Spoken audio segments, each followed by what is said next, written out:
As a small business owner, your to-do list is long.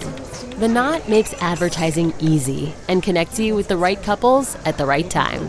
Visit vendors.theknot.com/podcast for 15% off your first month with code podcast15. On a cold January afternoon in 1649, Charles I, King of England, Ireland and Scotland, was executed by his own subjects.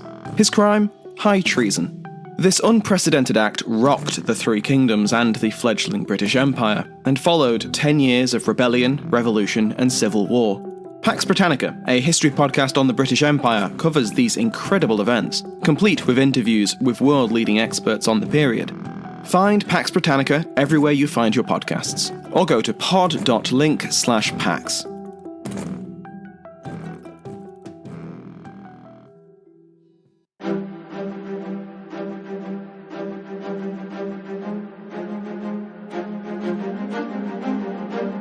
Hello, and thank you for listening to The History of World War II podcast, episode 392, interview with Paul Gill Jr. about his father's book, Armageddon in the Arctic Ocean. And the second episode is the continuation of the war in North Africa. Tobruk is surrounded. Dr. Paul Gill Jr. joins us to discuss his father's adventures and his book that tells of his time in surviving the Great Depression and then convoy duty during the war. The cargo vessel Nathaniel Greene was a Liberty ship and only one of 9 ships out of over 4,000 that served in the war to be awarded the Gallant Ship Award citation. The citation reads, "During a long voyage to North Russia, SS Nathaniel Greene was under incessant and violent attack by enemy planes and submarines. In most gallant fashion, and in spite of many crew casualties, she consistently outmaneuvered and outfought the enemy, finally discharging her vital cargo at the designated port. After effecting temporary repairs to her battled hull and rigging, she took part in the North African campaign. Bound for her last port with limited cargo, she was torpedoed and, in a sinking condition, was successfully beached.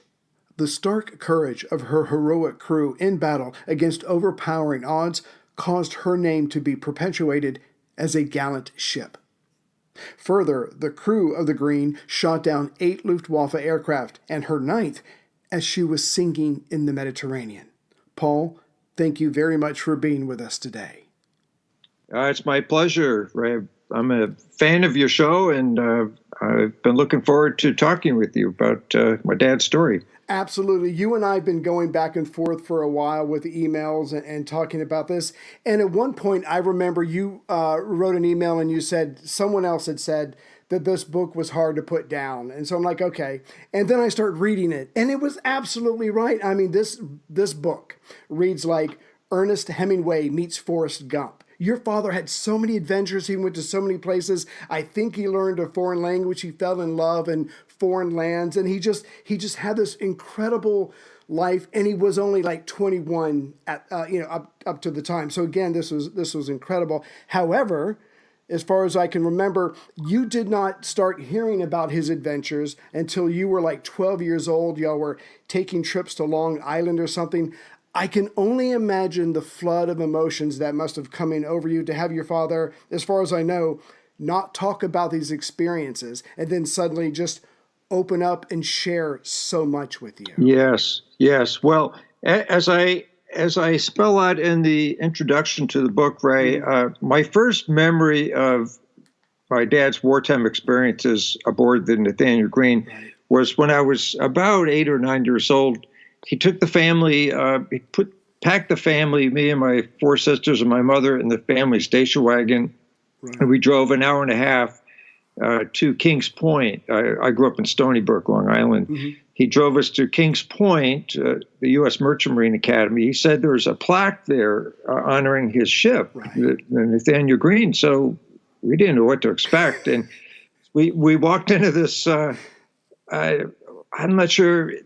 The plaque is now in a separate room in the museum. I don't know where it was, but it was on the campus. And I remember we walked in, we looked at the plaque, and there were 8 other plaques honoring merchant ships that had distinguished themselves during World War II. Mm-hmm. And then we walked out, and Dad never really elaborated on it. We were all quite young, but he just needed to see that plaque. Right. And he clearly was not at a stage in his life, nor did he feel a stage in our lives where we needed to hear the story. But flash forward to about 1960 or so, I was 12 years old. My parents bought an old dilapidated farmhouse in eastern Long Island, Southold, Long Island. And as the only son, I was volunteered to help renovate this farmhouse. And it entailed early Saturday morning drives out to Southold. Wow. And I'll never forget one morning, we would listen to AM radio. There wasn't any FM. We listened to this radio station that played popular music. And the song came on, a female vocalist singing in German. The name of the song was Sailor. Right. And she sang first in German and then in English. And it was a very sad song. And when the song was over, my dad was quiet for a while. And then he started telling me about his experiences traveling to Russia in 1942 as third mate on the Nathaniel Greene. And to say I was riveted would not fully capture. Right. I was absolutely spellbound. Now, my dad was he was good with words. He was very good at describing experiences and so on.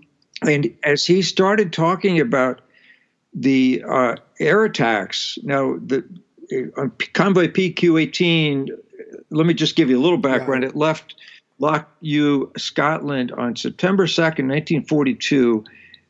It was following PQ-17, a convoy which had been absolutely savaged by the Nazis. Right. But the Allies felt they had to continue to supply their Russian ally, with arms. So they put together Convoy PQ-18, beefed up the escorts, and decided we're going to just try to push through, get as many ships through to Archangel as possible. And in the background was the Battle of Stalingrad, which many people will tell you was the pivotal battle of World War II, not only on the Eastern Front, but perhaps in the entire war.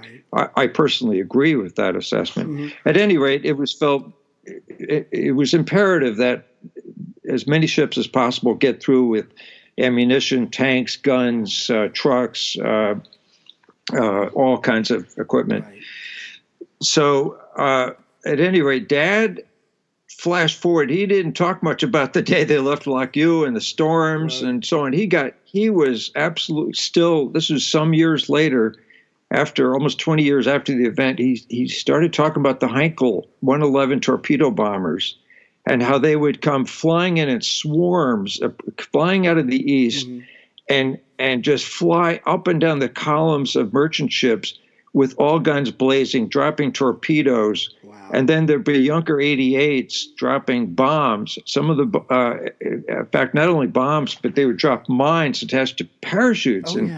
So they're not only, one eye on U-boats, the other eye was on the planes, these mines dropping in parachutes. Right. And Dad would become, with this first session where he told me about this, I just sat there, a young boy. I'd seen Audie Murphy and From Hell and Back to Hell and Back, in war movies, and all our dads were heroes because they fought in war. And so my dad wasn't boasting. He was just simply telling me what it was like. And it was exciting. It was adrenaline.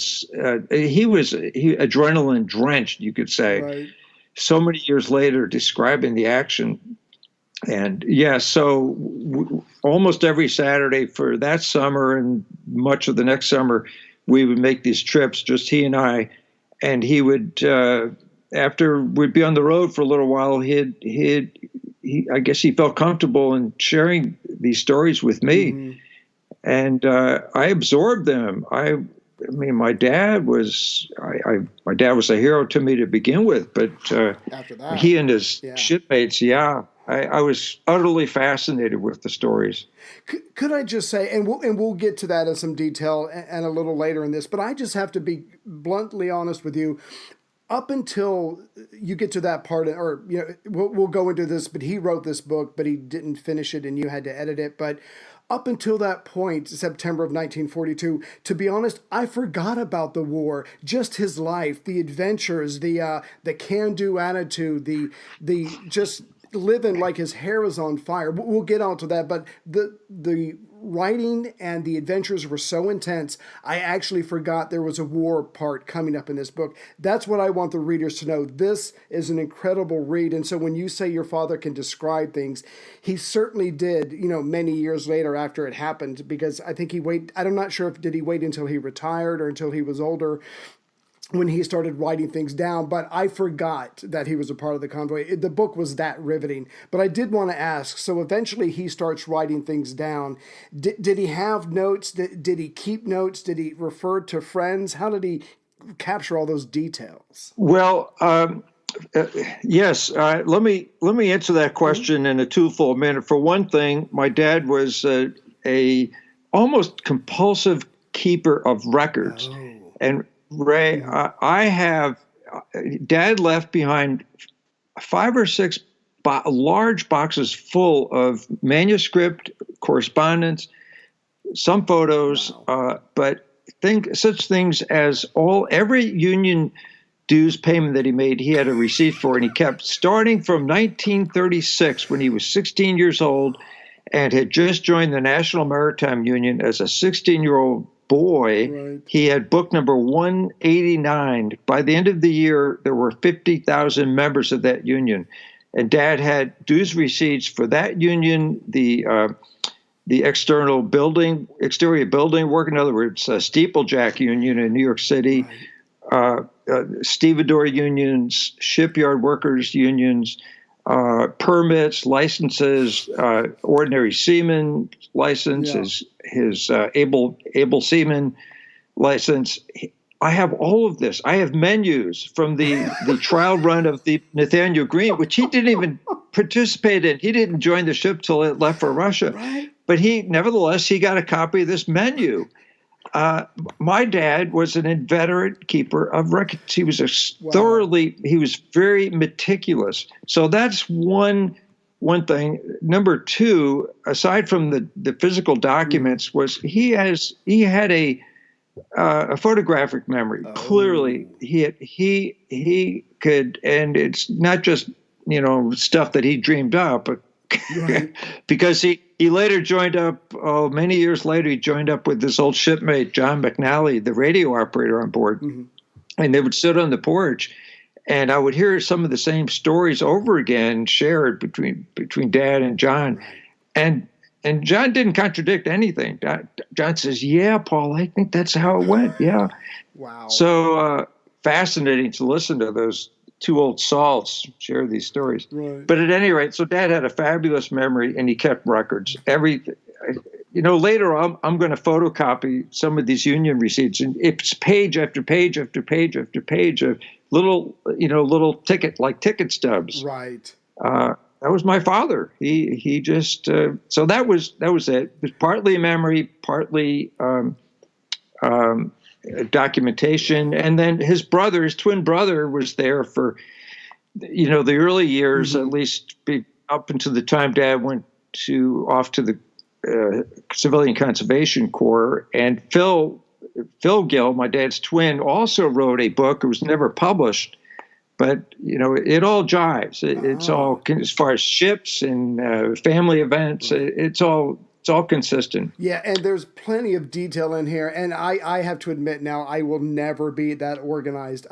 He was that organized. Me neither.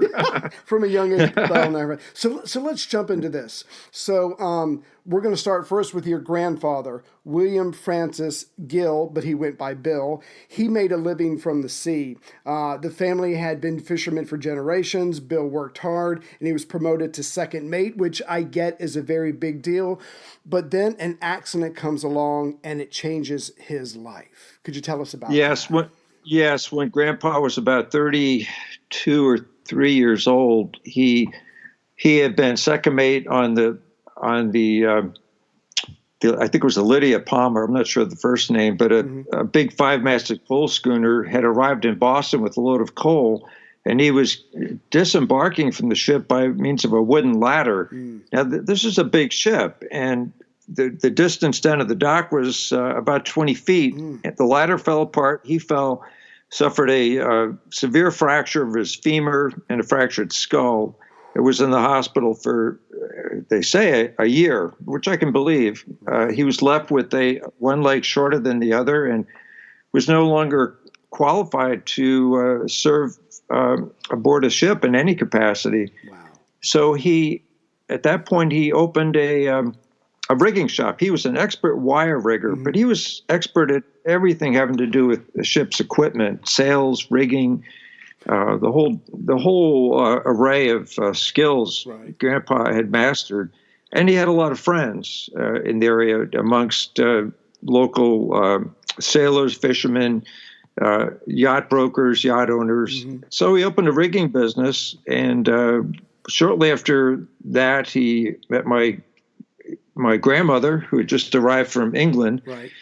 And they got married and briefly settled in Maine. They bought a farm. They say every sailing captain back in those days wanted to retire somewhere in the hinterland where they could not see the ocean from their property.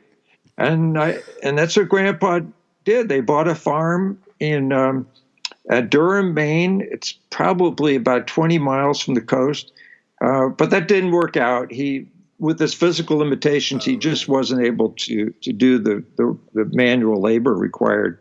So they auctioned off the farm, returned to Boston, and he reopened his business and flourished. Things were the business thrived until the Depression came along. Yeah, I was going to say, we're already seeing examples here of that can-do attitude. Yes, I've had this accident, but I have other skills and I'm going to use them. So you're absolutely right. So he starts the business, things are going well, they don't really want for anything. But as you just said, everything's going to change for them and for everyone else when the Great Depression comes along. And now the family, like everyone else, kind of has to go into survival mode. Yes. Well, the book opens with the scene of Dad and Phil, his twin, down at Carson Beach, or M Street Beach, one of the beaches near their home in South Boston, digging through the sands for driftwood. Right. This is about 1930, say, the second year of the Depression. Things had really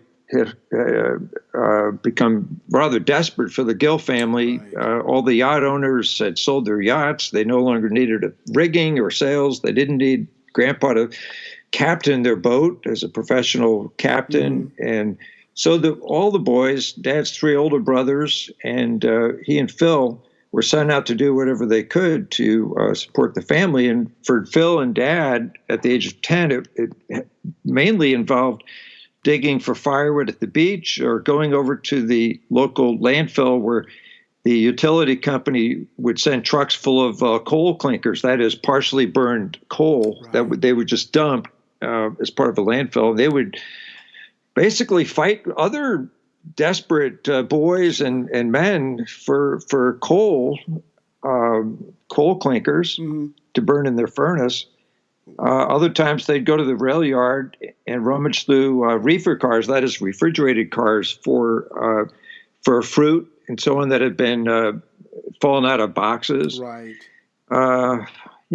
Times were really grim for the young Gill twins. There was no such thing as after-school sports, baseball, fishing, or anything like that. It was times are tough. Survival. And I want to stress to the listeners that as I read this part, your father has a way with words. I'm picturing his cut hands trying to dig up the sand, when things get cold and it gets frozen. I mean, he suffered, but he was doing what he had to do to contribute to the family. So your father does that, but by 1935, it's clear that he has to do more, that he can do more, except that he is only 14 years old. Still, he quits school to seek other opportunities besides collecting coal. But there's a lot of issues and limitations that he has to face. Yes. Well, firstly, he realized that for his family to survive, he couldn't just continue doing the very poorly paid odd jobs after school and on Saturdays. He he needed to find a job that paid a little bit better and more steady wages. But in those days, and it's probably still true, you needed a young person needed a work permit. Mm-hmm. You had to be 16, I believe, to get the work permit. Right. So that was out, and the odd jobs that he was able to get were really at the hands of abusive landlords. He would work all day on a Saturday to clean out an apartment, to get it ready for new tenants, and be paid $1. The landlord would say, "Well, I want you to work for 8 hours, and I'll give you $1." Well, usually he'd work for 10 or 12 hours, and then before he got his $1, the landlord would tell him he had to also wash his car. Right. So Dad became very embittered by this, and he knew he needed to get out and do something to get a full-time job. And he heard of the Civilian Conservation Corps, which was Franklin Roosevelt's first New Deal program, the very first program, and maybe the best and the most successful. And the requirement was simply that you had to be a strong body and 18 years old. Well, Dad was not yet 15.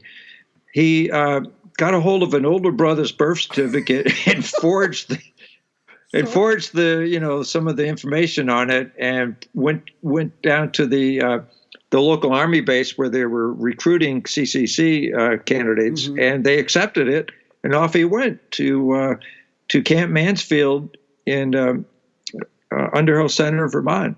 That's incredible. I mean, he probably just had to keep saying to people, "I look young for my age." No, trust me, I'm nearly 16. It's okay. Well, Dad, yeah.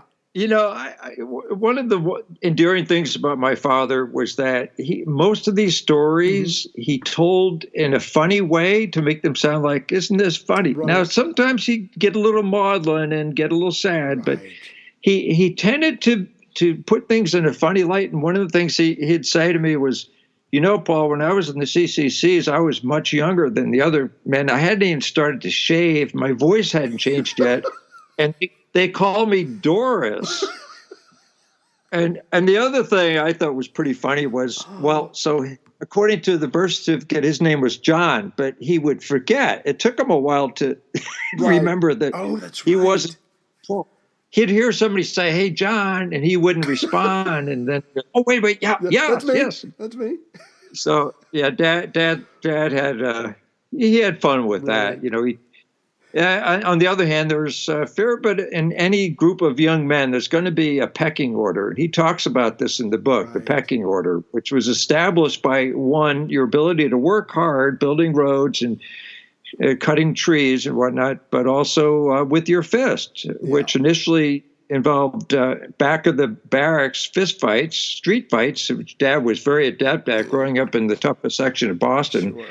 Sure. But then the Army men who ran the camp set up a boxing ring, and they had a formal boxing tournament. Mm-hmm. And Dad said there are a couple of older men who were pretty good boxers. And he said they put me down, but I respected them. Yes. They were good, hardworking guys, and they beat me fair and square. But he said there were only two guys who could beat him in this tournament. Now, Dad probably weighed 135 pounds. Wow. 5'9" or 10, mm-hmm. And he was a pretty tough customer himself. And once he learned to box, I have no doubt he was pretty. Quite a bit to handle. Right. That reminds me, when he was collecting coal, they would have King of the Coal Pile fights. Yes. And he was doing his fair share of taking licks, but also giving them out. But that was the world that they were in. They had to be tough. Go ahead. You had to be, or you didn't survive. Exactly. Now, I wanted to stress this a little bit. So, and you kind of hinted at it just now. When your father's telling stories, maybe he would put a funny spin on it. But these were tough times, looking for food, trying to bring in enough money.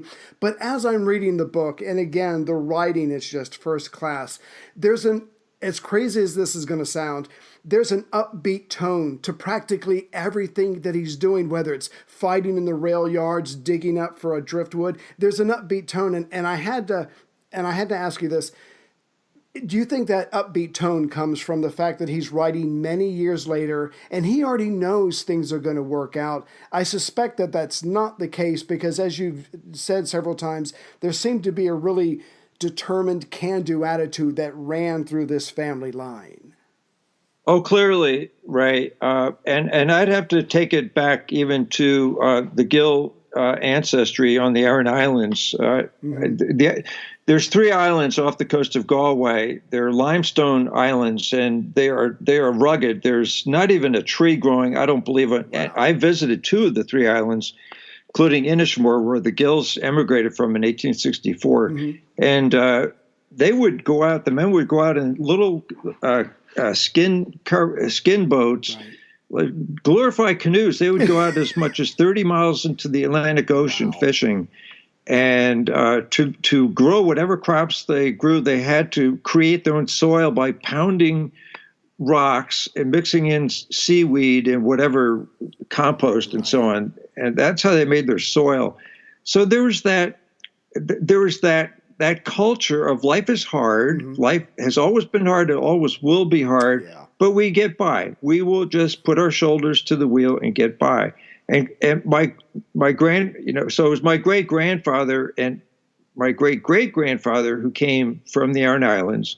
So my grandfather grew up in that, very much in that culture in South Boston, and he himself was put to the test at the age of 12 and a half, 13, when his father died. My grandfather was the oldest boy in the family. He realized he was now the breadwinner. Yeah. So he went out with his cousin owned a fishing schooner. His cousin happened to be named William Gill also. He went out fishing with William Gill, his cousin, on the Grand Banks and the Georges Banks. And he was told, you're a boy, but you are fishing on shares. And to get a share means you will get a certain percentage of the profits. Right. But we expect you to do the work of a man. And if you can't, then you are off this boat.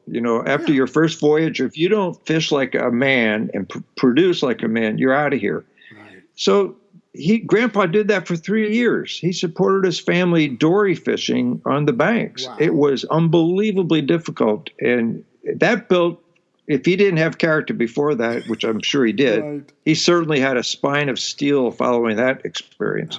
Yeah, I basically life says all I care about is results. The rest of it you can save. But going from your grandfather to your father, let's talk a little bit about his time with the CCC, because he is underage. He is, he's physically, he could be bigger, but he's got to work hard. This is about clearing land and other projects, but at the same time, from what I understand, he's going to acquire skills along the way. He's going to work with equipment. He's going to learn mathematics, and as the readers can, as the listeners can probably already assume, he's a pretty smart kid. He just had to quit school for necessity, but he's got the goods when it comes to intelligence, and he's going to get a chance to learn more. Yeah, part of Dad's success in life was the fact that he had a very strong work ethic and a can-do attitude. But a part of it too a large part of it was he was just very bright. Right. In fact, I think all of his siblings were bright. My grandfather was obviously a very bright man. Grandpa taught himself celestial navigation. Here's a man who dropped out of school in 6th grade, and he taught himself celestial navigation to get his master's license. He did have a master's license, and so that's part of it. Dad loved the CCCs. First of all, it was in a beautiful location. He was out of the city. He was in the mountains of Vermont. Other young men, who were hardworking young guys who also were fun-loving young guys, and it sounded like there was great camaraderie.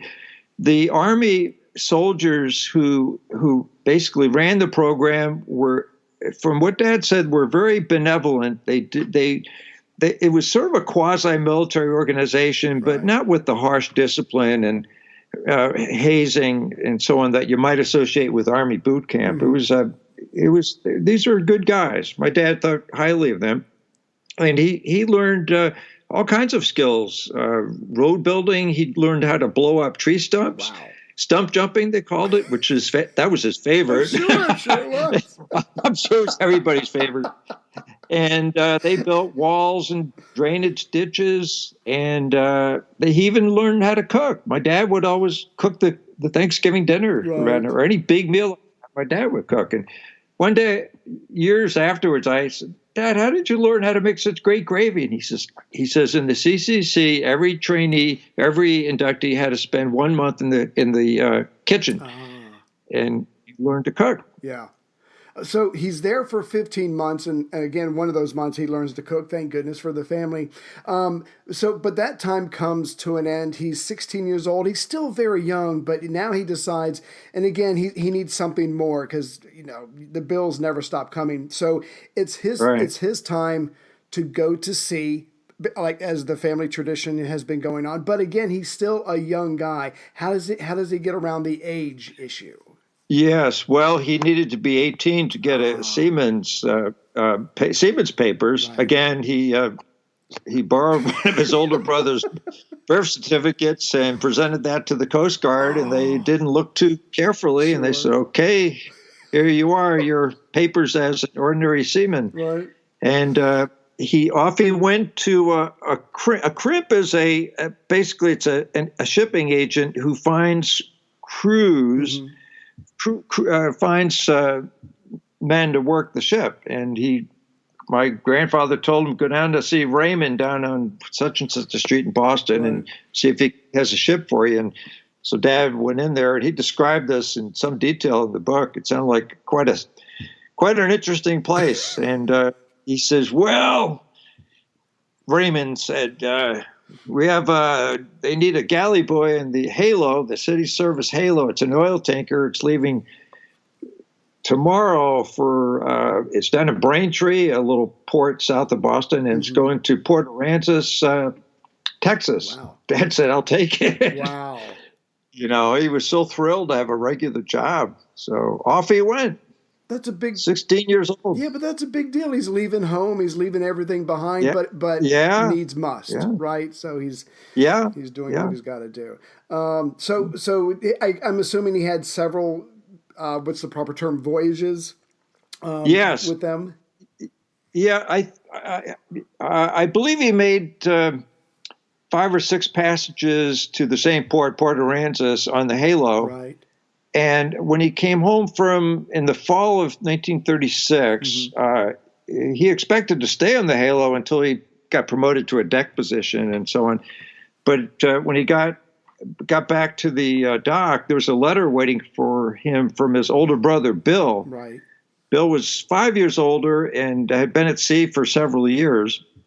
And Bill said, Paul, you got to come to New York. There's going to be a big shipping strike. Things are going to get very nasty. Right. I worry about you being out there alone. So come to New York. I'll take you under my wing, and we'll participate in the strike, and we'll get some work if possible. And so that's what Dad did. He signed off and went to New York City to participate in the the entire East Coast was shut down by the strike, and mostly the seamen were striking. They were on strike against the ship owners, but they also were fed up with the seamen's union was corrupt, right?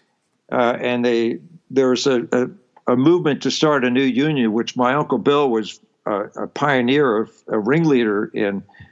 So off he went, and Dad saw some incredibly violent activities there on the New York waterfront. Yeah, the growing pains of capitalism versus unions or whatever. Yeah, I imagine a lot of heads were busted, and I'm sure it was a very dangerous time.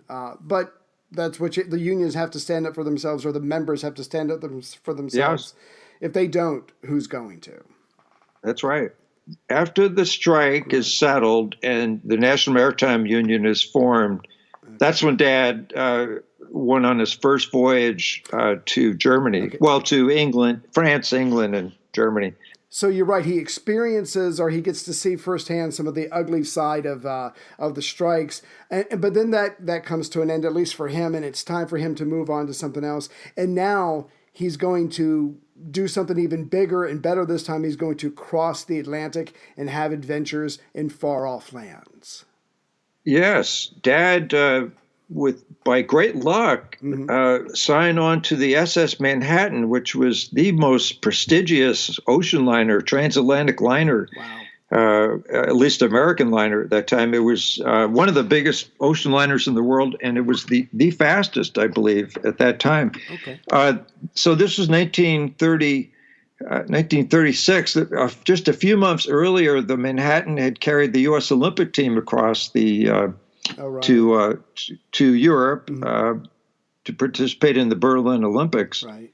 So it was pretty exciting for Dad to be on a glamorous ship going to glamorous ports. Right. So where were some of the places that he went to? Yes, they on the passage over to Europe, the first stop was always Le Havre, France. And then they would, I think they stopped very briefly just for a mail pickup at Bremerhaven, which is near the mouth of the Elbe River. Then they traveled up the Elbe to Hamburg. And I think they typically would stay in Hamburg for a day or two. Right. And then pick up passengers heading westbound. On the westbound voyage, they would routinely stop in Southampton, England, and then in Cobh, Ireland, or which now the Cobh is the seaport town for the city of Cork on the southern tip of Ireland. So he's 16 years old. He's been to Texas several times, and now he's been to Europe. He's been to the UK. He's been to France. He's been to Germany, and somewhere along the way. And I don't want to jump too far ahead, so you can tell me. But at some point, he's going to experience love, that earth-shattering thing to the 16-year-old. I'm sure. Yes, young love, Dad called it. Yes, well. As many of your listeners probably know, Hamburg was a big seaport. I mean, even to this day, it's one of the world's great seaports. Right. It's 70 miles up the Elbe River, so it's not actually located on the sea, but it is an international seaport, and it was very much so at that time. And when my dad told his father that he was going to be heading to Hamburg, my grandfather had been to Hamburg as a young man on a steamship. And so he told him, you got to go to the Reeperbahn. The Reeperbahn is let's just say it's the entertainment district. It's in St. Pauli. St. Pauli was the seaport district of Hamburg, and the Reeperbahn was a world famous. It was a red light district, but there are nightclubs, brothels, you name it, anything you wanted, you could get in the Reeperbahn. So Dad was pretty excited. Boy, just coming out of Port Aransas, Texas, and the Green Mountains in Boston, this sounded pretty cool. Right. So at any rate, his first or second night there, on his first voyage, he met this beautiful young German Fraulein named Heidi. He never said what her last name was, and I couldn't find it anywhere in his writings, but Heidi. And Dad made a total of 8 voyages to Germany and saw Heidi on every one of them. And he was really clearly in love with her because for years afterwards, when he talked about his wartime experiences, he also would talk about going to Hamburg and how much fun he had there and how shocked he was at some of the things he saw. I'm sure. Yeah, some of the brothels, the prostitutes would sit themselves down in a storefront in a nightgown, and they'd either be cleaning their nails or reading a book or taking a nap. And Dad said he just was absolutely shocked that they would be so flagrant in their advertising their wares like that. Yeah. Europe is a little more relaxed than America, shall we say, when it comes to certain subjects. So he has that experience. He's this, local Boston boy. He's been to Texas, he's been to New York, and now he's been to Europe, and he's not done yet. So he hears about what's going on in Alaska. A lot of the Dust Bowl victims are being sent there, maybe to try to start over. But of course, there's a lot of prep work. There's a lot of land that's got to be cleared. He's got all this experience. He's 16 years old or whatever age he is. And so this would be perfect for him. But he's got to get from the East Coast to the West Coast. And this part of the book, oh my goodness, it will stay with me forever. He has so many adventures in this kind of relatively short span. Some of them are great. Some of them are dangerous. But if you could tell us some about that, about him, I think he's with his brother at this point. They're going to travel to Alaska and try to use their skills there, again, trying to earn money for the family. Yes. Well, Dad had intended to stay in the Merchant Marine and gradually work his way up to the bridge, right, to become an officer and then a captain of his own ship. But around 1938, the economy went south. It had been doing better, but it went south. Wow. And neither he nor any of his his brother Phil did have a job on a ship, but it wasn't a very good job. He and Steve, mm-hmm, another older brother, were just desperately hanging out in New York, working as bar boys and, doing some steeplejack work and so on. But Dad had heard about this colony that the U.S. government was subsidizing. They were bringing farmers from the upper Midwest, Minnesota, Wisconsin, and the Dakotas, and subsidizing their relocation to become farmers in the Matanuska Valley, north of Anchorage. Mm. So they thought, and the word was there's lots of jobs and they're paying good money. So they decided, look, we can't buy a plane ticket, we can't buy a railroad ticket, but we can ride the rails. Everybody's riding the rails these days. Yeah. So off they went. It was, I can tell you about some particular adventures that they had, if you'd like to. Yes. If you'd like me to go into that. If you could, please, because these two young men on the rails, just anything could happen to them at any time, and they better keep their wits about them. I just remember gripping the book very hard, reading these pages. But if you could share some of that with us. Sure. Well, they were told that if you're going to ride the rails across the country, you don't start off in New York City in the rail yards, because there's many thousands of hobos with the same idea. You'll get in trouble with the railroad police. Right. And they said, go to a little smaller rail yard. And somebody suggested Port Jervis. So off they went to Port Jervis. Mm-hmm. And while waiting for a train to ride, they came into they had this chance encounter with an American Indian named Chief, right, a fellow named Chester. He was from North Dakota. Mm-hmm. He was a Lakota Indian, and he kind of saw these young greenhorns, and he took them under his wing. And while they're waiting for the train, he sort of gave them a crash course in riding the rails, how to board a train, how to avoid the railroad bulls, the cops, how to get off a train, which is really important. Mm-hmm. And hobo jungles and so on. So, and Chiefs told him that he was heading back home to North Dakota to the reservation, but they decided they'd travel with Chief as far as that before going on to Portland or Seattle. So off they went, and they got off the train in Chicago, and they're walking through the rail yard.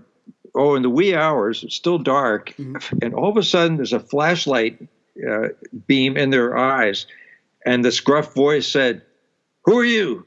Irish? Right. Jewish? What are you? Spanish?" And Dad, so here they were dead. Dad and Steve said, "Irish!" and the cop had this gun pointed at him, and he turned his gun to Chief and poked it into his chest and said, "How about you? You don't look Irish." Chief said, I'm Lakota Sioux, American Indian. Right. And he says, "Well, all right, what are you doing here?" He actually, once he realized they weren't black or Jewish or some other unfavored nationality, he helped them out a little bit, told them to head over to Grant Park, and they could take a nap in the bushes over there. And so they did that. Dad told me, he said, if we had given him the wrong answer, he probably would have shot us and taken our money, what little money we had. Right. Our parents would never know what happened to us. Wow. I'd like to tell you a little bit about that. This is a story that I can remember geographically where I was when my dad told me the story, because it horrified me, but it made me admire my father even more and have a better understanding of the challenges he faced. So when he and Steve got to Denver, they started hearing stories from other hobos about the Matanuska Valley, and they said it's a bust, it's not working, they're not hiring anybody, don't waste your time. A couple of guys said they actually had been there and couldn't find any work, so they got discouraged. Steve said, screw it, I'm going back to New York, maybe I can get a ship. Right. And Dad said, I want to see the West. Wow. I've seen a few cowboy and Indian movies. I want to see the West, and I'd like to see the Northwest. I want to see Portland and Seattle. So they split up, and Dad went on his way, and he had a little venture as a sheep herder in Wyoming, which he used to laugh about that because here's a city kid, a sailor, finds himself on a horse tending sheep and bringing supplies up to the high plateau to the other sheep herders. But then things got a little more grim. A couple days later, he was, I think, outside of Ogden, Utah. At night, he climbed into a boxcar. Right. He thought he was alone. Closed the door. The train's bumping along, speeding along, and he starts hearing breathing, and then he feels a hand on his leg and tugging at his pants. Right. And not to go through the whole story, but it was a deviant, man who was interested in, molesting my father. Right. So Dad, it was pitch dark, but Dad just started kicking and punching, and the guy let off and crawled back to his corner of the boxcar. And Dad was afraid to go back to sleep, but he finally just couldn't stay awake. He fell asleep. Right. And again, he heard the guy say, "Come on, honey, let's have a little fun in you and me." And again, started pulling at my dad's zipper. Yeah. So again, they had a fight, and Dad just, not being able to see his target, he nevertheless, punched and kicked, and that went on all night, several attempts. My dad laughed about this, telling the story. He said, I fought to defend my honor all night long, and he showed me some scars on his knuckles where he had, he had fought this guy so hard. In the morning, at any rate, the guy finally gave up, and Dad, someone's coming up, they're pulling into a station. Dad got up and walked over. You could see the guy laying on the ground, and he had a tattoo that said "Born to Raise Hell," and his face was all bruised and bloody, and blood dripping out of his mouth. And Dad got off that train and he laughed. He turned to me, he says, Paul, from that time on, whenever I got in a boxcar at night, I had made sure I had two pairs of pants, one with the zipper in the front, one with the zipper in the back. And he laughed and laughed and laughed. So the message to me was, hey, life is real, and sometimes you got to fight to defend yourself. Exactly. But, you can't cry about it. You just deal with it as things come along. Oh my, yeah. I remember that part of the book. I remember cringing and, because he's all alone. He doesn't have Chief. He doesn't have his brother. 18 years old. Yeah. But he's got his knuckles, and he's learned how to box. He's got his knuckles. Yeah. So does he sign on to another ship after that? I'm trying to remember. Yes. So he goes along. He'd spent some time as a Gandy dancer. That is a crew that repairs the railroad. In I believe that was in Utah too, and he kind of enjoyed that because he got paid. Yeah. And they put him in an old not a boxcar, but an old passenger car on the side of the rail, and they fed him. Made a few bucks, not too many, but enough, to keep going. And he made it to Portland, and hoping that the shipping had picked up, but it really hadn't. Right. Weren't any jobs. Went to the Union Hall, no jobs available. But he's getting desperate now. I mean, literally starving. Right. And he decided he had his seaman's papers. He decided to just pick a ship at random at the dock and walk up the gangplank and ask permission to visit the galley, maybe get a sandwich. So he picked this ship. It happened to be named the SS William Luckenbach. Walked up the gangplank, and the man on duty at the gate told him to get lost. Yeah. He didn't want to hear about, I'm hungry, sailor, your brother, sailor, can you give me a few scraps? No, get lost, get the hell out of here. So Dad, he got went back to the rail yard and rode the rails down to San Francisco. And he spent about a week there with similar lack of luck, sleeping at flop houses and scrounging for work. Finally got a job. And they sent him to the SS William Luckenbach, the same ship that had turned down. Right. And so Dad signed on, and he said it was the lowest point of his life to that point. He said he was in rags. Right. His clothing was literally in rags. He had cardboard shoes. He lost a lot of weight and was in a very desperate situation. And of course, the crewman at the gate who refused him food was there and was quite embarrassed. I'm sure. Yeah. Hey, no hard feelings. Yeah. Yeah. So that was Dad's return to the Merchant Marine. He made quite a few trips between the East and West Coast ports on the Luckenbach, and then went on from there to other ships, which we could talk about it if you'd like, but quite a few other vessels over the next few years. Yeah. And doesn't he goes to Hawaii? Yes. He signed on the U.S. Army Transport Republic, which was a converted ocean liner, huge ship. Right. And Dad loved that because they went from Brooklyn through the Panama Canal to San Francisco, picked up supplies and troops, and then out to Hawaii, which he loved. He absolutely loved both San Francisco and Hawaii. He made several trips on that, and then that did start to get a little old after a while. So he signed on to a ship going to South American ports.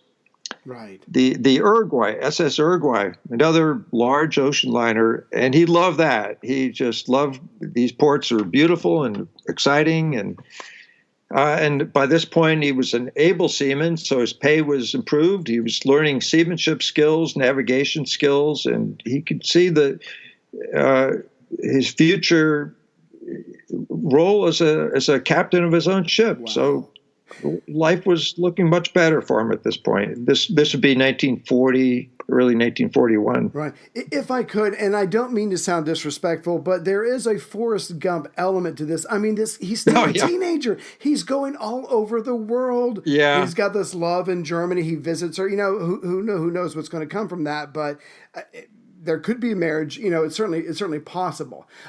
If I could, so he's getting older now. He's been at sea at least 14 months. He's got that experience, and he's approved for officer training school because you just said a second ago he can envision a future for him on a ship. Actually having his own ship. But then, as you alluded to, it is 1941. Two events come in again, changing the trajectory of his life. One is war, and the other one is love. Yes. Yeah. And my dad loved telling the story too, because he said, the only future he saw for himself was as a sea captain, right. Because you didn't have to have a high school diploma or even a college degree to become a sea captain. You just had to go up the ranks and pass the licensing exams, right. And get, after garnering some experience. And, his father had become a sea captain, a master, and his older brother, Bill, had, and his twin brother was also going up the Hawse Pipe, as they say, to bridge status, to officer status. Nice. So Dad learned that the Maritime Academy in New London, Connecticut, Fort Trumbull, had dropped their requirements that a man have like a high school diploma. They said any seaman who's been at so many days at sea, right. And is an able seaman can sit for an exam to enter this officer training course. It was a 6-month course because the government realized that war was right. on the horizon. They better get some merchant marine officers. And he passed the exam, and off he went in July of 1941 to New London, and he was quite thrilled with this. He not only was his dream coming true, but he was closer to home. He could visit his parents. And on one of his weekend visits, his twin brother set him up on a blind date. His twin brother was familiar with. My mother's family consisted of 3 girls and 5 boys, and Phil was really good friends with the Evans boys. So my dad shows up at the Evans household, just a couple of blocks from his parents' home, and was introduced to his blind date. And he said he was absolutely stunned when he took his first look at his future wife, Mary Evans. Oh, I love that. A native of Monaghan, Ireland. Yeah. He said, here's a guy who thought, I'm going to be a sea captain. I'm going to have a girl report. Yeah. My dad would tell me this. He said, I believe in free love. I didn't believe in getting tied down. Sure. I was just going to roam the sea and have a lover in every port. And 21 years old. Yeah. And it was truly love at first sight, whether you credit that or not. That's the way he described it, and that's the way it was. There was never another woman in my dad's life. We all made, and so they got engaged. Sorry, I'm sorry. No, go ahead. Sorry. Yeah, so they, after a several-week romance, they got engaged, but decided not to actually marry till my dad returned from Russia. So he qualified for. He earned his 3rd mate's license and was signed on to the Nathaniel Greene, a Liberty ship that was under construction in North Carolina, and they agreed that if my dad survived the trip to the war zone, that he'd come home and marry my mother. Yeah, we all make plans, and then love smacks us right between the eyes, and then you can't remember what you were thinking. So it's December 10th, 1941. He graduates, and you're right. He's on the SS Nathaniel Greene, and he's about to go into the war zone. So things are about to get very serious for him. But I do respect him because he knows there's a chance he might not make it back alive. And so why marry this young lady and then suddenly she's a widow? That certainly wouldn't be very fair to her. So as much as he is in love and as much as he wants to be with her, he's like, let me go do this. I might not come back, but I have to do this, and then I'll come back and we'll see what happens. So you have to give him credit for factoring in her and her feelings and what would happen to her if she was suddenly widowed. And I respected him all the more for that. Yes, and I do too. Now you have to understand, Ray, that Dad had a lot of experience working in shipyards, and shipyard workers were draft deferred. He could easily, in fact, while waiting for the Greene to be launched and ready, he did work on the USS battleship, USS Massachusetts, and outside of Boston. He could easily have just continued working in that shipyard for the rest of the war. Nobody would ever have anything to say about it. Right. But Dad said, he says, I was a professional mariner, and this was my profession. Yeah. Why should I not go to sea just because there's a war on? And there's a fair bit of patriotism involved too. He felt he owed it to his country. He'd had a hard. He'd been dealt a tough hand, but on the other hand, he felt he had found a way to survive and to better himself. And so, he put country before personal concerns. Yeah, and could I just say real quick?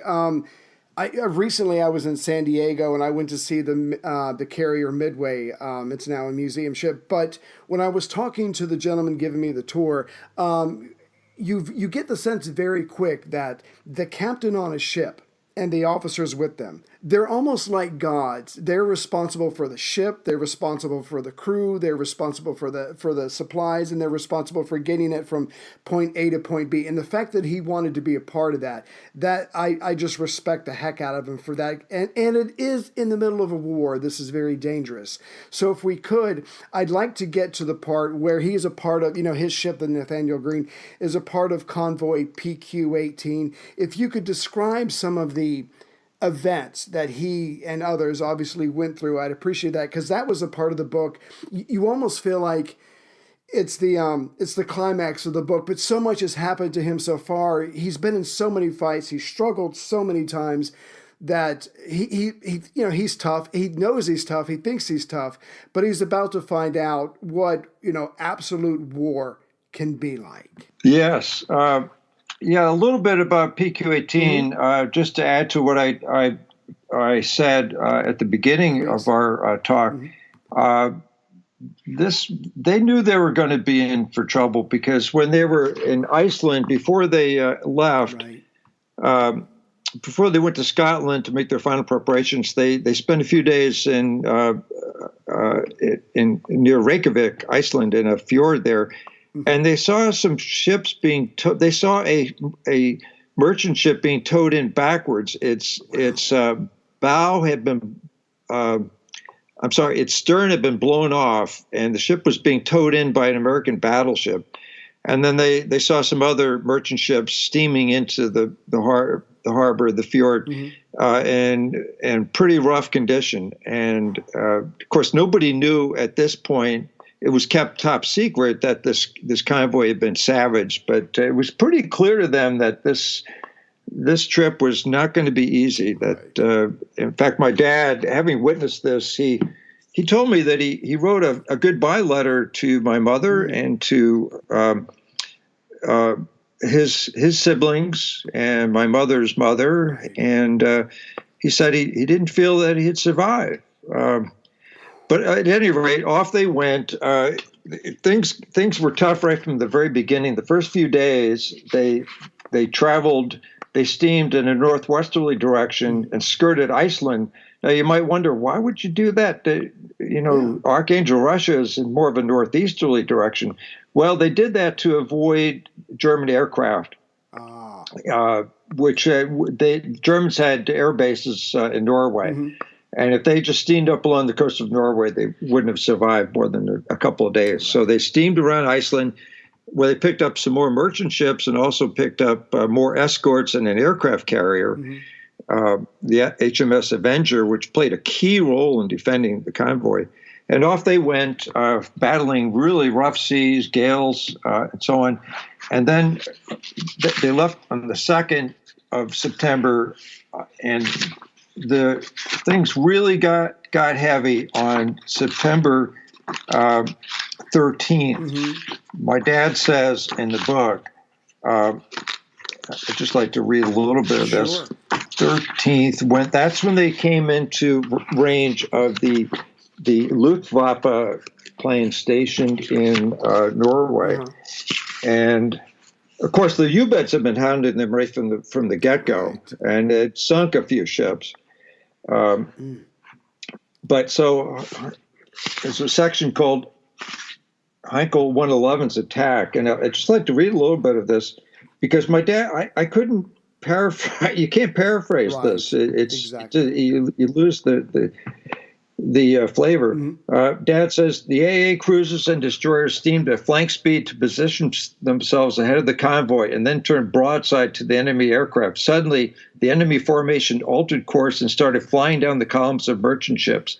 The escort vessels unleashed a furious barrage of AA fire at the attackers, which were in turn spitting machine gun fire at the merchantmen. We identified the attacking aircraft as Heinkel 111 torpedo bombers. They approached the convoy line abreast and then separated into groups that flew comb-like down the columns of merchant ships. Flames erupted, first from the guns of the destroyers in the starboard outer ring of escorts, and then from the warships of the inner ring of defense, and from the merchant vessels. Every naval and merchant vessel in the convoy opened up on the attacking planes with every weapon that would bear: 4-inch deck guns, pom-poms, 20-millimeter Oerlikons, Bofors guns, and machine guns. But still they came, dropping their torpedoes and strafing the ship's crews as they flew overhead at mast height. God, this was Armageddon, the decisive battle of good versus evil, prophesied in the book of Revelation.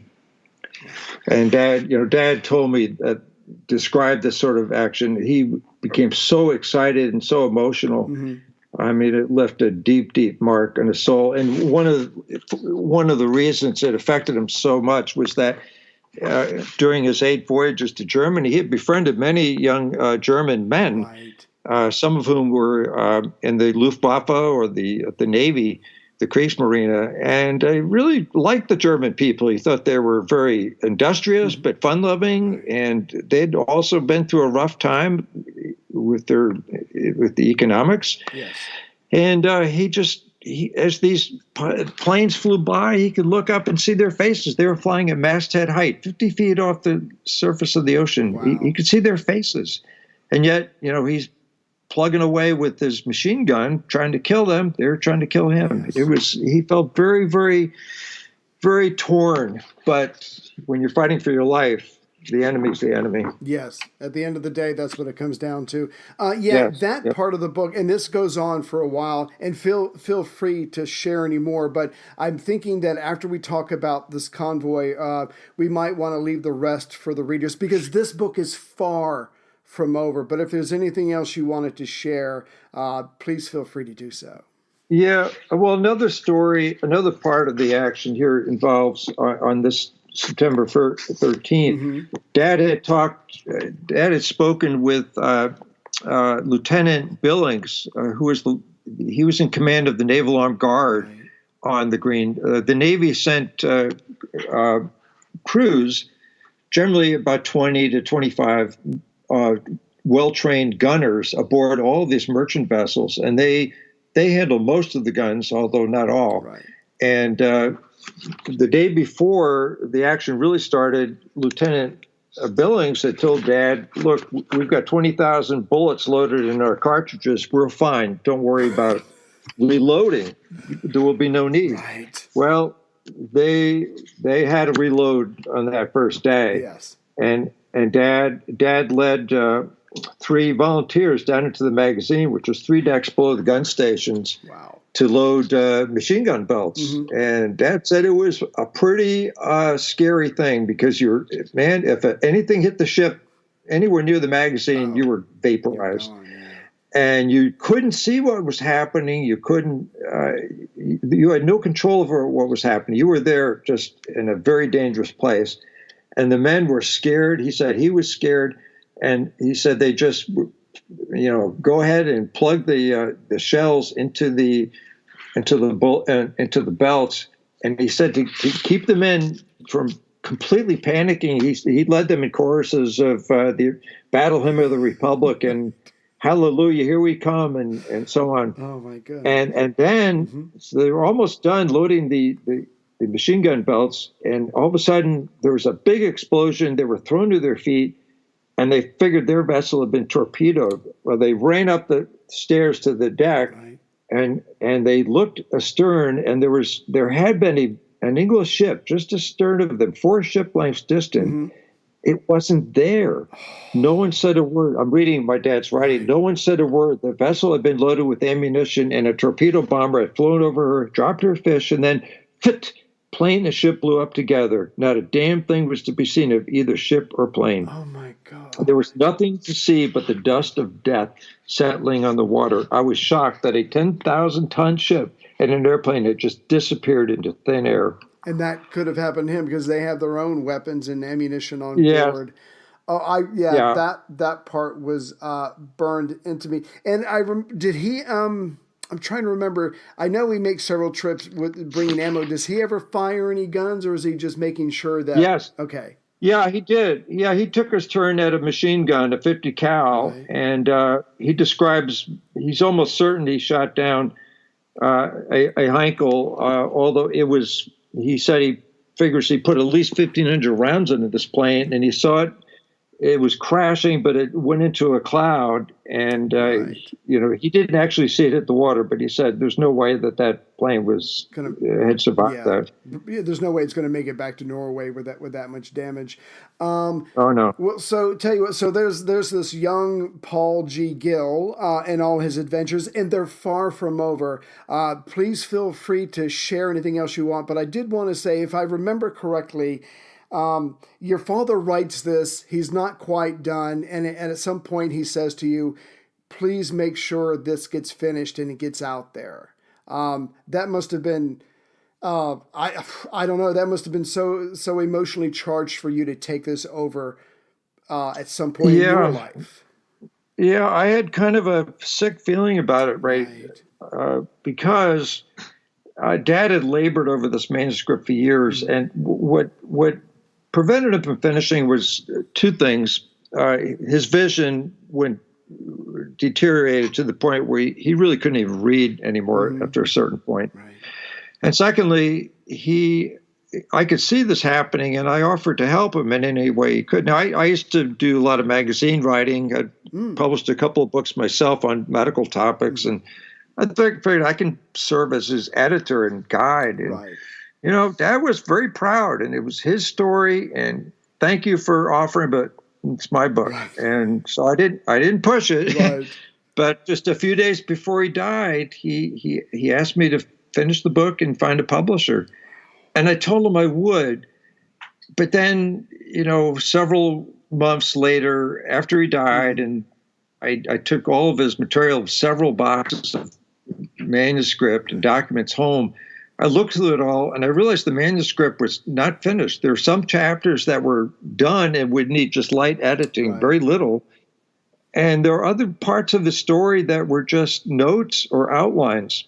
And in memory, stories that he had told me that I also have a very good memory, and I knew I could flesh things out. But I thought, I don't think, since I wasn't there, I don't have the immediacy. I don't think I can do justice to it. So this was the year he died in 2000. Well, flash forward about 19 years, and one day my granddaughter Natalie called up and she said, "Grandpa, we have an assignment for class. They want us to talk to our grandparents about their parents' war experience." And so I sat down and talked to her and became really choked up. Yes. In fact, I am right now, Ray, just thinking about it. But me too. I remember this part of the book. Oh my goodness. I told her about. Yeah. I told her about my. Please excuse me. I can't help it. I told her about my dad's experience, and I became just overwhelmed with emotion. I thought, this is such an incredible story. Right. I can't. If I don't make an attempt, I'll never be able to live with myself, and it'd be so tragic for such a great story to just vanish, with my death. And nobody else. My sisters didn't know all the. Sure. They had heard very little of this. There's no other person on earth who knew anything about it. It was just me and what was in those boxes, and then so I figured I've got to at least look and see what's there and see if I can possibly weave what's there together into a book. Right. So now this time I took all the boxes upstairs into my study and I laid it all out, organized it, and I started reading. And also I found some floppy disks, which I didn't know about. Right. And I didn't have a floppy disk. I had a modern computer, but I found a device that would enable me to open these up. And I realized that, Dad was a good writer. There's some really good material here. And there are some gaps, but he told me stories that, like the trips to South America, he didn't write much of that down, but he told me the ships and the ports of call and some stories. And I figured I can flesh that out. I can do that. Right. And so I started working on it. And I was no more than halfway through chapter 1 when I realized I'm rolling. I've got the, yes. It's like a musical thing where you get the rhythm, the momentum. You get, I picked up my dad's language and his mindset, and it was, I just rolled right through it. I couldn't tell you how long it took me, maybe 6 months to finish it, right, to the point where I could send it off to agents and editors and so on. Right.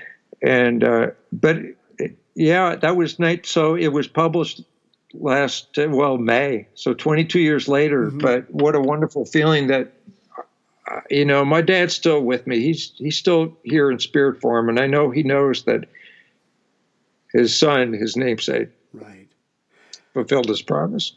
Yeah, Dr. Gill, I have to say, I told my wife about that part, and neither one of us had a dry eye. So I'm right there with you. You kept your promise to your father. It's an incredible story. And I have to say, I can't tell what you wrote versus what he wrote. So I absolutely agree that you picked up on his language. And it's it's beautiful in its simplicity, but he's so descriptive, and it just made the reading an absolute pleasure. Dr. Gill, I want to thank you for your time. I want to thank you for this book. For the listeners out there, it's called Armageddon in the Arctic Ocean, Up the Hawse Pipe, from a galley boy to third mate on a legendary Liberty ship in the biggest convoy battle of World War II. Dr. Gill, again, thank you for your time today. Thank you, Ray. I really appreciate the opportunity to share my father's story. This is not my story. The book, the book cover says Paul G. Gill. That's my dad. Yes. And yes, I'm there in the subtitle as the editor. And, I'll take credit for editing the book, but he did the hard part. He lived the life. Exactly. And he did most of the writing. Yeah. And I just sort of wove things together and did some checked the grammar and spellings and fact checked and so on. And I'd like to also say that this book it's for all of the men of his generation and the women who went through incredibly hard times. Yes. And through sheer determination and courage and patriotism, they answered the call. And absolutely, I will love them all for that. And I hope people read the book in that light. It's not one man's, look at what I did. That's not it at all. Right. It's a story about a whole generation who dug down really deep and came through for their country and their families. Mm-hmm. It's very inspiring to know that people, when they need to, can do incredible things. And I just have to say, from one junior to another, I'm glad you finished this up, because it was an incredible experience to go through this. Yes, it was, right. I'm very good. My dad was a great man. He was not perfect, but he instilled some wonderful qualities in me. He was honest, he was loving, he was compassionate, he was strong, he was tough, and he was loyal to his country and to his family. And every day he's a role model to me. When I encounter a situation, I think, what would Dad do? And I do what my dad would do. Yeah. And that has held me in very good stead over the years. And as we said in some of our emails going back and forth, people like him helped win the war and make the world a better place. So again, thank you for this book, and thank you for your time today. Yes, thank you, Ray. It's been fun. I've enjoyed it. Thank you very much. Programming note. So just to be sure, on the last episode 391, there is a second episode after the interview, and it's the continuing story of North Africa. I just wanted to make sure you didn't miss it before you listen to this one. Okay, on with the show.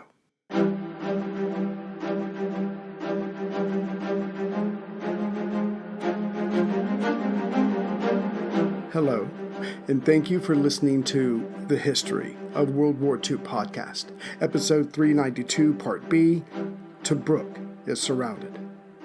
Last time, Rommel had his panzer forces close in on Knightsbridge Box from multiple directions, thus making it untenable to hold. So General Gott ordered his men to retreat, but their problems were only beginning. Above Knightsbridge, Gott had formed a new line, running west to east, to give the infantry troops along the Gazala line a chance to retreat along the coast road. But with so many men and so little time, it was decided again by Gott, whose personality dominated the scene, that the South Africans would indeed travel east along the Via Balbia, but the 50th Division, commanded by Major General William Ramsden, would actually push west through the Italians facing them, then turn south, and once they reach Bir Hakeim, would then turn east and head for safer grounds. That was the plan. Let's see if it worked out. Getting back to General Ritchie, the 8th Army commander, he was the enigma of North Africa. C&C Auchinleck made it clear what he expected, having been prompted by Churchill himself, to set up a new defensive line just west or ahead of Tobruk. The way Auchinleck saw it, General Gott would have his two divisions, the 1st South African and the 50th Division, once they made their getaway, joined by the 2nd South African Division, already in Tobruk, to hold a line from the coast to Akroma, just a few miles off Tobruk's southwest corner, that would then bend back eastwards to El Abdin. Next, General Norrie would use his, though battered, 1st and 7th Armored Divisions and the 5th and 10th Indian Divisions, the infantry would have to be reformed as a mobile defense force, to guard further south, all the way back to Bir el Gubi, about 30 miles or 48 kilometers from the coast. A seemingly solid plan, if it had been followed. But, as covered last time, Ritchie agreed with Auchinleck's ideas, but then told his men under him something else. Perhaps it was his inability to tell something unpleasant to power, or perhaps he knew that the C&C would sack him on the spot if he said anything other than yes, sir. Either way, Ritchie's Brigadier General Staff Officer, Brigadier Whiteley, would later write, "There was no question of a Gazala line, a Tobruk line, and then another Gambit line. If the battle was lost, the withdrawal would be right back to the frontier. It was all one option with considerable depth, and Tobruk and El Abdin were a part of that depth." Thus Gott, with his usual aggressiveness, stated that he would stay behind at Tobruk and direct its resistance to the temporary investment that was coming. Meanwhile, the rest of 13th Corps would drive for the Egyptian border. The units within the Tobruk garrison would be the untried 2nd South African Division, the 201 Guards Brigade, 11th Indian Brigade, 32nd Army Tank Brigade with 50 tanks, and 2 regiments of British medium and 1 regiment of British field artillery, in addition to the South African Divisional Artillery. When General Gott was told of General Klopper's disposition of men, he judged it a nice, tidy show. But then Ritchie told Gott that he could not stay in Tobruk, that he was to head to the frontier and arrange the dispositions there. As stated last time, Rommel sent his 2 panzer divisions, backed by the Panzer Army Artillery, to drive towards the coastal road via Balbia, and they almost made it. That June 14th was another hot and humid day, which sapped the Germans and Italians of what strength remained. Conversely, the Allied men on this west to east defensive line protecting the coastal road, that being the 1st Armored Division and various British and South African positions, again scattered along this line, fought with a will, as they knew their defeat would end up meaning the loss of tens of thousands of troops. Still, the panzers came on. Around noon, the attackers reached the minefields in between the scattered but manned outposts. German sappers were called up to the front, but they would take time to get there. Thus, the panzer crews sat in the sun, frustrated, while the defenders were thankful. They were gaining time for the retreat without bloodshed. Putting up with the heat for them suddenly became that much more bearable. No surprise, it was the 21st Panzer that came closest to the Via Balbia, but not close enough to hamper the retreat of the South Africans. Cursing, the Germans watched as their adversaries raced to safety. But truth be told, the men under Rommel were simply too exhausted to do any more. As the sun went down, the Germans and Italians pulled back, ready to lie down anywhere they could and let sleep overtake them. But then Rommel got a report from his air reconnaissance team saying there was way too much traffic for a simple reorganization of enemy forces. No, this was a full-blown retreat. Finally having the 8th Army on the run, Rommel ordered an advance that same night of June 14th. But his men were soundly asleep, and they simply ignored his orders en masse. The men of Africa Corps were spent. With the sun fading that day, the retreat of the South Africans and Ramsden's 50th Division got underway. The South Africans raced east along the Via Balbia, their comrades just south of them keeping the enemy away. Meanwhile, Major General William Havelock Chaplain Ramsden, commander of the 50th Northumbrian Infantry Division, drew the short straw and had to fight through the Italians of the Brescia and Pavia divisions by heading west, before they could turn south, then at Beir Hakim, turn east for the frontier. No one really knew what to expect, but as Ritchie needed as many men to survive this day to fight another day, the Major General had the division break into several columns, and independently they were to smash through the enemy lines and retreat east. However it happened, or why it happened, no one can say, but the men of the 50th Division went through the Italians like a hot knife through butter. Perhaps the Italian troops were caught off guard. Either way, the Italians eventually regained their composure, but could only stop one of the columns.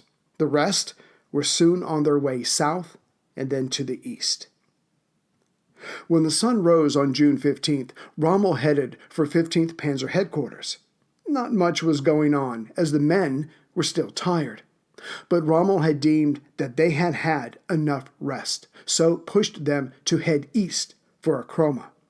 The enemy could not be allowed to set up a new defensive line, extending south from Tobruk, which was Auchinleck's plan, but it wasn't Ritchie's plan.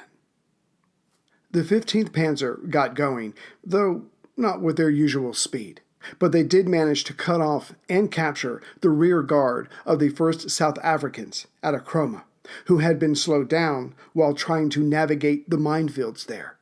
As for the rest of the panzer forces, those were sent east under the Tobruk perimeter for El Abdin, due south of the bottom center of Tobruk, as well as Gambut, to the east by northeast of El Abdin, closer to the coastal road. Rommel did not want Ritchie setting up another line that he, Rommel, would have to break through. He wanted the enemy, now that they were on the run, to keep running, and he would follow them all the way to Egypt. During that fateful day of June 15th, just as 21st Panzer Division was driving past Acroma, Ritchie in Gambut was reading a message from his C&C. It read, in part, "You are to deny the general line of Acroma, El Abdin, El Gubi," again 30 miles or 48 kilometers from the coast, that was supposed to be just in front of Tobruk. On no account will any part of 8th Army be allowed to be surrounded in Tobruk and invested there. I am creating for you a strong and mobile reserve in the area of Solim Madalena, that is, along the Egyptian border, for a powerful counteroffensive at the earliest moment. Just as this message was heading Ritchie's way, he sent his own message to Auchinleck, which read, "The policy which I recommend, therefore, with all my conviction is, A. To fight alongside Tobruk and to prevent it being invested. B. If I fail, to allow Tobruk to be invested, rather than order the garrison to fight its way out in difficult circumstances."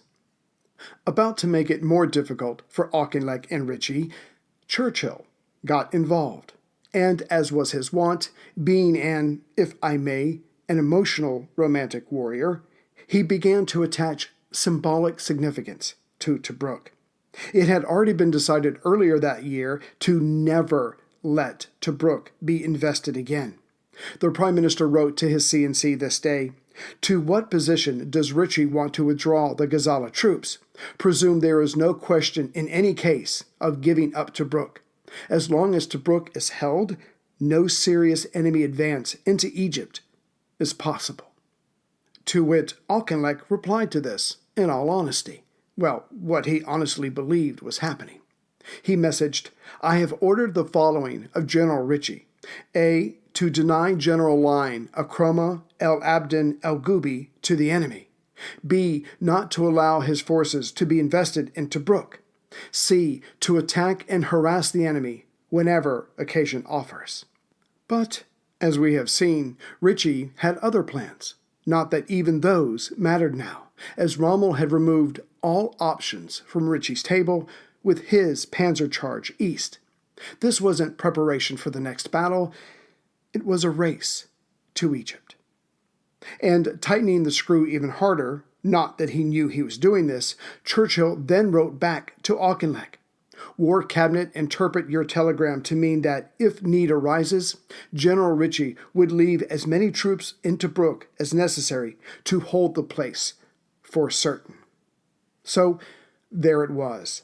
Tobruk could not, would not be lost. But Auchinleck started to doubt that he and Ritchie were on the same page. And as he had other areas of responsibility, the CNC sent his Chief of Staff, Corbett, to 8th Army Headquarters. And at last, the truth came out. Ritchie was defensive, and Corbett was shocked that Auchinleck's orders were being completely ignored. Further, that Ritchie had lied to his superior officer on more than one occasion. There was only one thing for it: to start shouting at the 8th Army commander. Ritchie shouted right back, trying to explain himself, but at some point, Corbett calmed down, as he knew his words or his emotions would not right the ship at this point. The British 8th Army was on its way back to Egypt, period. Minus the 29th Indian Brigade Group in El Abdin and the 20th Indian Brigade Group near the Ed Duda Belhamid area. As for mobile forces, the only thing near Tobruk was the 7th Armored Division with the 4th Armored Brigade, but these were being repaired at Gambit. Just south of Gambit was the 7th Motor Brigade. Having been brought up to speed on the real and rapidly changing situation, Corbett flew back to Auchinleck, prepared to say, "We either have to accept that Tobruk will be invested or order all troops there to retreat."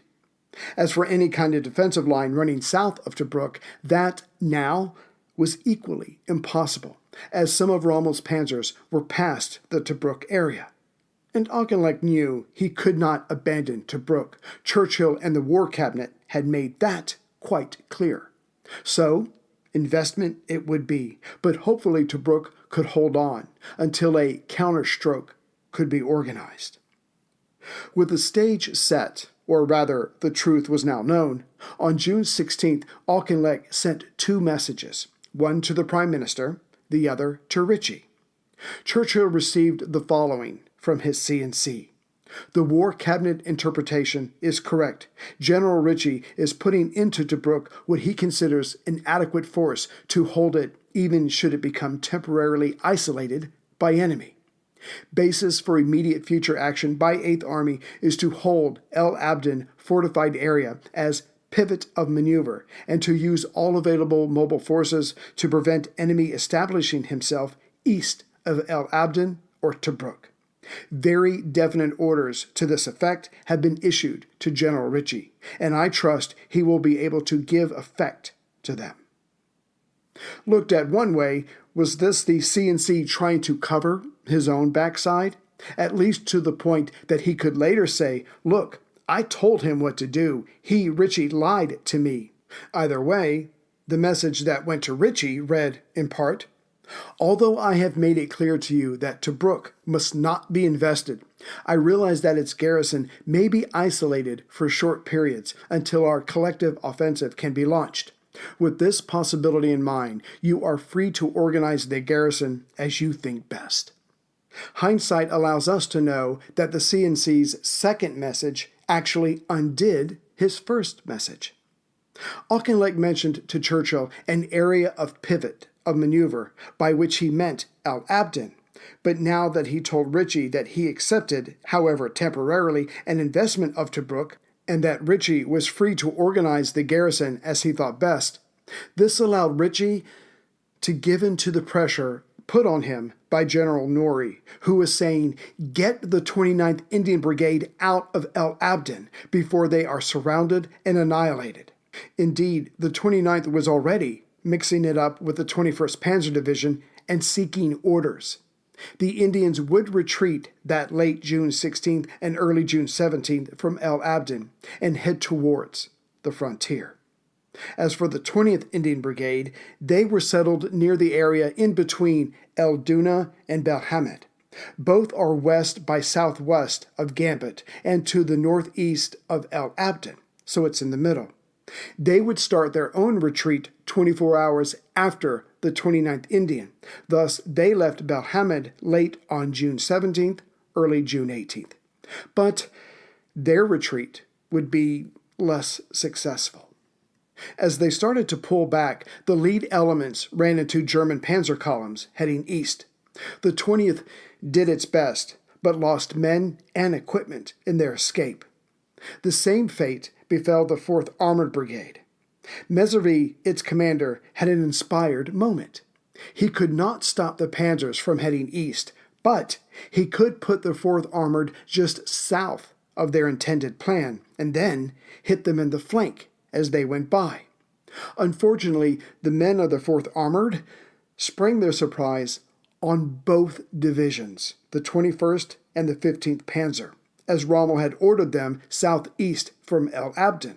He wanted them to clear the area before they turned north to make for the coastal road, thereby cutting off Tobruk from any help. When the clash started, the tanks of the 4th Armored saw a few panzers, and then they saw a few more, and it kept going. Still, they were there, so opened fire. But right off the bat, the 4th Armored had problems. First, they were fighting with the sun in their eyes, and they had no artillery, as their guns had been sent to help the 20th Indian Brigade, and as we saw, that made little difference. The fighting with the 4th Armored and the 2 Panzer divisions went on for 2 hours, with the 4th getting mauled. Fortunately, dusk then came, and the tanks pulled back, a bit south to the Trig El Abd.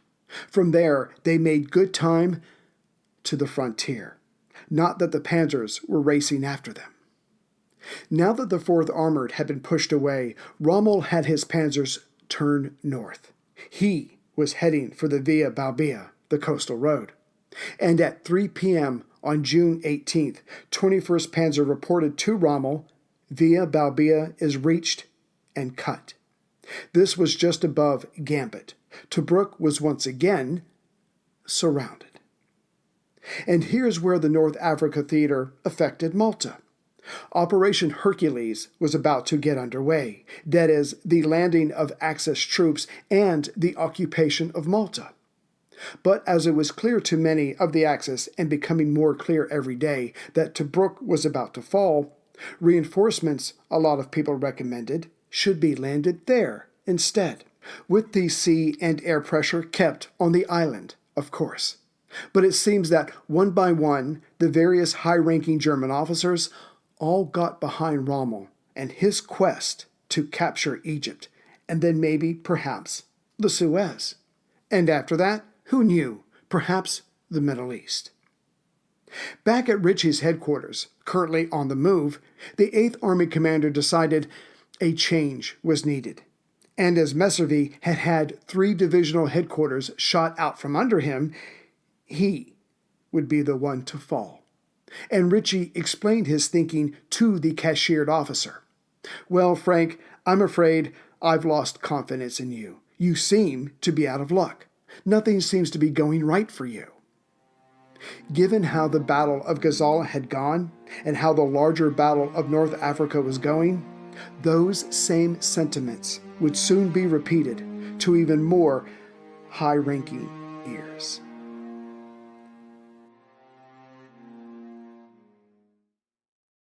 What a beautiful day in nature. Boy, do I feel capital A alive. Luckily for you humans, Nature's Way put that thrilling feeling of aliveness in a bottle. Nature's Way Alive multivitamin gummies. Delicious multivitamins inspired by nature. Nature's Way.